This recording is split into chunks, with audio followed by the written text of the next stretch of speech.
Would you pay $90 for the world's smelliest can?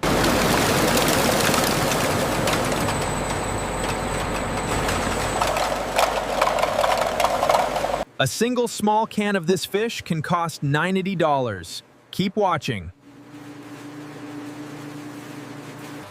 Welcome back. Today, we go inside the factory that makes the world's most feared can of fish.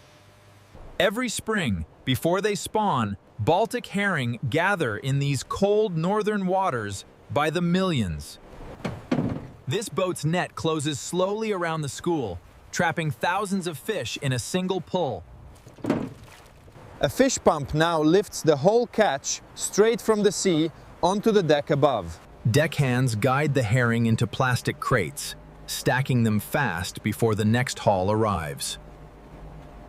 Watch closely, because what happens to this ordinary-looking fish over the next 6 months is unlike anything else.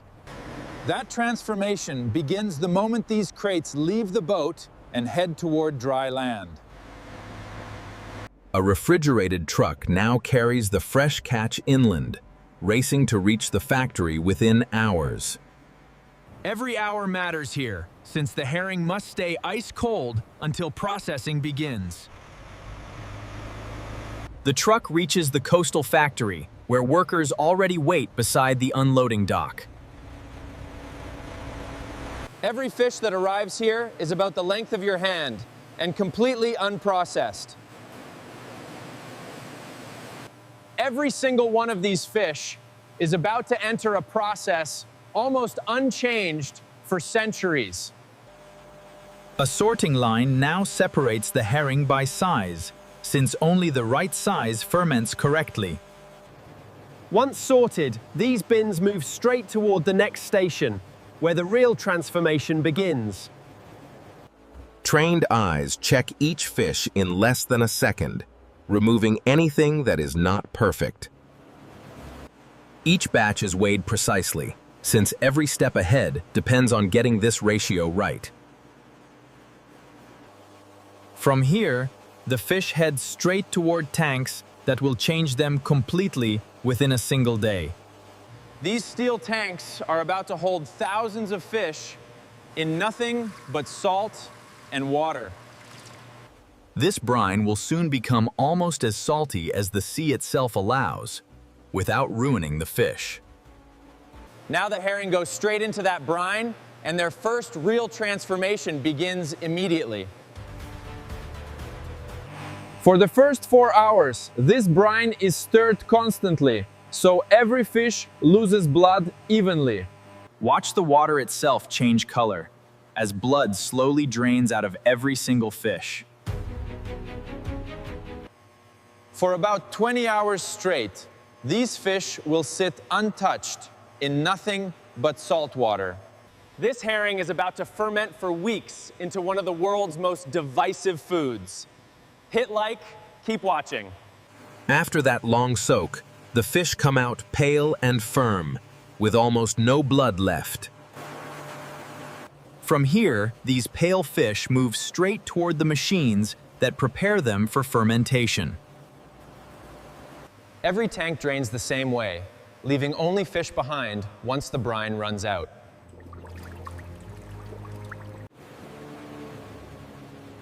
These staging bins now hold fish that are ready for the next and messier stage. That bin now heads toward the hall where the fish will be prepared for the barrels.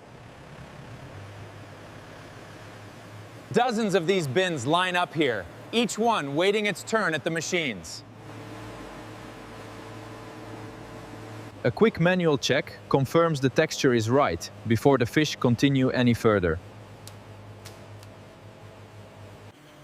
This feeding line now carries every fish directly into a machine running non-stop all day. One fish at a time, in perfect order, this machine handles more than any hand ever could. Inside this housing, blades are timed precisely, so every single fish is handled the same way. In just a moment, these fish stop looking anything like what left the fishing boat. Right here, the machine grips each fish firmly before making its very first cut. That transition happens now, as the machine removes the head from every single fish. Every head now falls into its own chute, completely separated from the body it came from. Nothing here goes to waste, since even these heads are collected for other uses. The next set of blades opens each body just enough to remove what is inside. This wheel pulls the organs free, but leaves one small part deliberately behind. The roe stays inside on purpose, since many people consider it the best part. A quick rinse now clears away anything loose before the fish move any further. This perforated table drains off the water, leaving the fish ready for their next tank. A trained eye confirms each fish still has its roe before moving on. These bins now carry the prepared fish straight toward the barrels waiting nearby. From here, every fish is only minutes away from the process that defines this whole food. What happens inside these barrels over the coming weeks is what makes this fish famous. Each barrel is filled in careful layers, since the amount of fish here truly matters. Once layered like this, each barrel is almost ready for the brine that starts real fermentation. This brine is noticeably weaker than before, just enough to protect the fish without stopping fermentation. Every fish is now fully covered, resting quietly in a brine far gentler than before. A loose lid goes on next, since sealed gases will need somewhere to go eventually. Every covered barrel now moves toward the cooler room, where fermentation truly begins.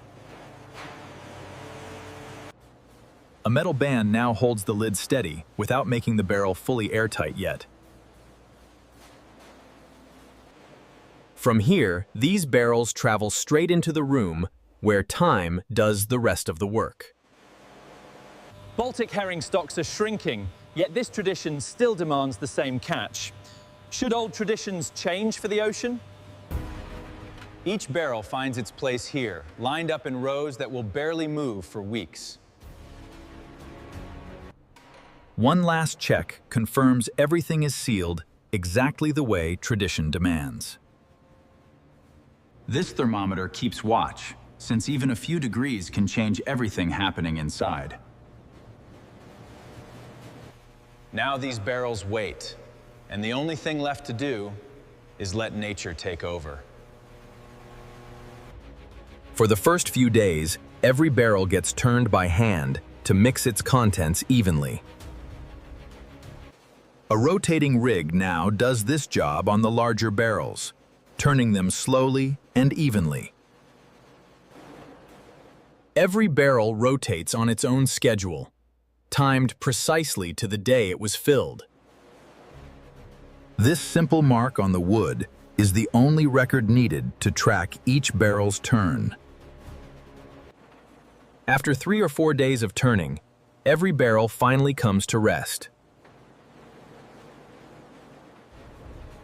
Once rotation ends, these barrels will not move again until fermentation is finished. From this point forward, silence and steady cold temperature do all of the remaining work. This quiet room is where the fish spend the next several weeks, completely transforming. These instruments hold the room within a narrow range, since even small swings can ruin everything. Daily checks confirm nothing has shifted, even though nobody opens a single barrel yet. One barrel stays slightly open for inspection, showing exactly what is happening inside all of them. Those small bubbles are the first visible sign that living bacteria have started their work.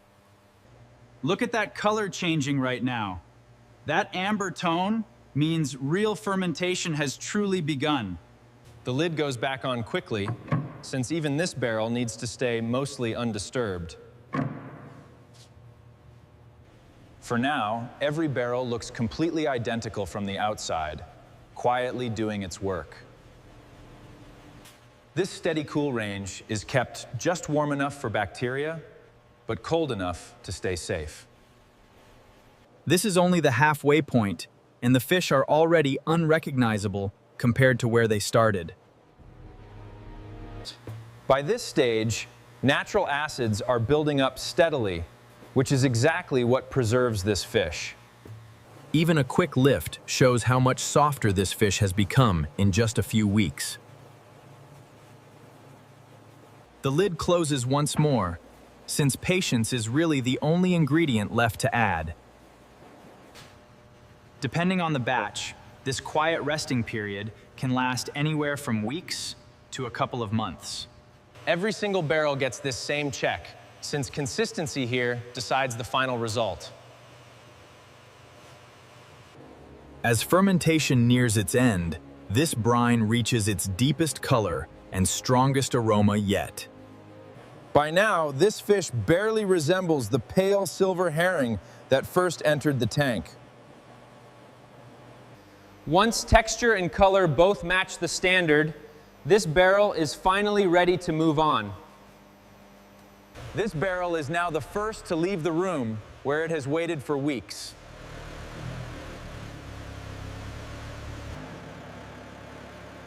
From here, this barrel heads straight toward the machines that finally turn it into cans. Here, every barrel finally gives up its fish for the very last stage of production. Tipping the barrel drains away the old brine, leaving only the fermented fish behind. After fermentation, every fish turns a deep golden brown, completely different from its original silver. A mesh scoop now moves these fish toward the line, where they finally become cans. This conveyor never stops moving during the busiest weeks of the entire production season. One more check happens here, since only the best fish make it into a can. This hopper holds just enough fish to keep the filling line running without any gaps. A separate, lighter brine is mixed here, just for the cans instead of the barrels. This brine travels straight to the machines that will fill every single can. Thousands of empty cans now wait here for the fish that will define this whole product. Right here, two separate lines finally come together for the very first time. Each can receives exactly the same number of fish, weighed precisely every single time. Notice how every can looks nearly identical, since consistency matters even at this small scale. This brine fills every gap, since air left behind would spoil the whole can. Every can is filled to the exact same level, leaving just a small pocket of air. A quick weigh check confirms this can matches the exact standard every time. From here, each can travels straight toward the machine that finally seals it shut. During peak season, this line fills thousands of cans before the day is even over. A gentle press keeps every fish fully submerged, since exposure to air can ruin the batch. This is the busiest single stretch of the entire canning process, minute after minute. Even a single extra fish gets corrected here, since every can must match exactly. Every one of these cans is now only seconds away from being sealed shut for good. A flat metal lid drops onto each can just before the real sealing begins. This next machine will crimp that lid on so tightly that no air can enter. Right here, every can gets the tight seal that lets fermentation continue safely inside. Once sealed like this, not one drop of brine or air can escape or enter. This tight seam is the only thing standing between the fish and the outside air. Every batch gets a hands-on check, confirming the seal will hold for months ahead. A final rinse leaves each can clean and dry before it goes anywhere else. Warm air dries these cans quickly, since moisture left on the metal invites rust. These crates now hold cans that still have several months of change ahead of them. From here, every can heads toward a quiet warehouse to finish what the barrels started. This warehouse will hold these cans for longer than the entire process has taken so far. Right now, every single one of these cans still looks completely ordinary and flat. That flat shape will not stay flat for long, since fermentation never really stopped. This warehouse stays just warm enough for fermentation to continue slowly inside every sealed can. Look closely, since that faint curve is the very first visible sign of pressure building inside. This small can cost more than a nice dinner, famous mostly for its smell. Worth it, and why? Weeks into storage, that gentle bulge has become visible across nearly every can on this rack.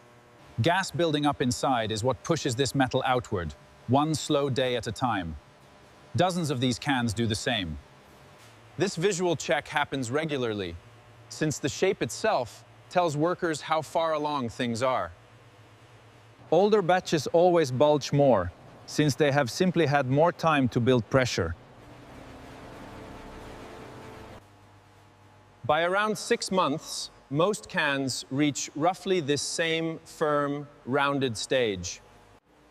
A simple tap tells an experienced worker everything they need to know about pressure. This crate is finally ready to leave the warehouse for one last check on the line. Every can in this crate has already spent longer here than the entire canning process took. Right here, every single can finally faces its very last test before shipping. One by one, these cans now line up for a check that no human eye could match. This next machine checks something that matters more here than almost anywhere else in food production. That sensor measures the exact curve, confirming the pressure inside falls within a safe range. Every can that passes this check moves on toward the very last stage of production. Only a small number ever get pulled aside, and each one gets a closer manual look. From here, every approved can is only a few short steps away from being ready to sell. A camera now photographs every can, checking the metal surface for any dents or scratches. Even the smallest leak would show up here as a thin stream of rising bubbles. A clean pass through this water bath confirms the seal will hold for months ahead. A quick blast of warm air dries every can before it moves any further along the line. This stamp date is the only paperwork this fish will ever really need. One last set of human eyes checks every can before it earns final approval. Every single can gets picked up at least once before it is allowed to continue. Everything that reaches this point has already passed every single check along the way. Only a tiny fraction ever get rejected, since most problems get caught much earlier. From here, every approved can moves directly toward getting its very first label. These guide rails line up every can exactly, since labeling needs perfect positioning to work. Right here, these plain metal cans are about to get the look everyone recognizes. A single paper label wraps around each can in less than a second flat. Now every can finally looks like the product people actually recognize on the shelf. A heated roller seals the label's edge, so it never peels off during shipping. A final visual pass confirms every label sits straight and perfectly centered on the can. Even a slightly crooked label gets fixed here, since presentation still matters just as much. Every one of these cans is now finally finished, at least on the outside. From here, these finished cans are only one step away from leaving the factory floor. Right here, packaging finally begins, the very last stage of this entire long process. Only now, after every other step, does simple cardboard finally enter this story. Each box holds the same number of cans, arranged the same careful way every time. A quick strip of tape seals the box before it heads any further along. Each sealed box now gets its own label, listing exactly what is packed inside.